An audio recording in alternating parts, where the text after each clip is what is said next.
sekta ya kilimo ambapo utata umeendelea kutokota hasa kuhusiana na bei mpya ya mahindi ya gunia moja la kilo 90, kucheleweshwa kwa malipo ya wakulima ya mwaka ambao uliopita, pamoja na orodha ya baadhi ya watu ambao waliojumuisha kwenye orodha nzima ya wafanyibisahra ambao wanadaiwa kuwapunja wakulima jasho lao. Mwanahabari wetu Elvis Kosgei na maelezo zaidi.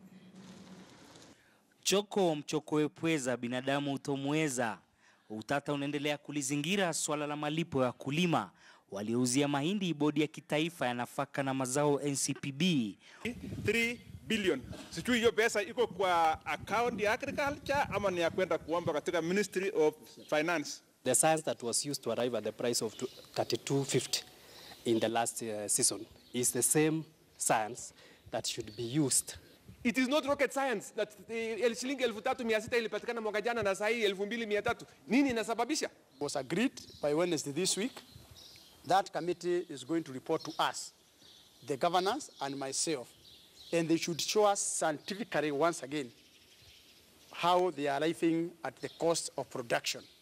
And with that, we can be able to sit down again. SFR, with their advice, can now give us the final price of maize this year. Waziri Kiunjuri akatolewa kijasho chebamba, wakulima wakaja meno juu, hasa kuhusiana na orodha ambayo ilijumuisha baadhi yao kwa matapeli, huku akimtaka Waziri Kiunjuri kuyaweka hadharani. How did you arrive to that name, cartel? If you see these people, they don't resemble cartels. They are good people, they are farmers. How did you arrive to that name? As you go back to Nairobi, we urge you to remove that tag. Kwa hivyo tuseme hiyo sasa, who is the cartel, nani asiyo cartel, hiyo EACC itatuonyesha, si ndio hiyo? Alikadhalika, serikali imetangaza mahala ya binafsi yataidhinishwa kuyanunua mahindi ya wakulima.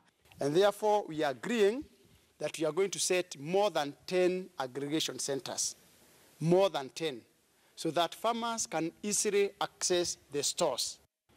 Elvis Kosgei, KTN News, County ya Uasin Gishu.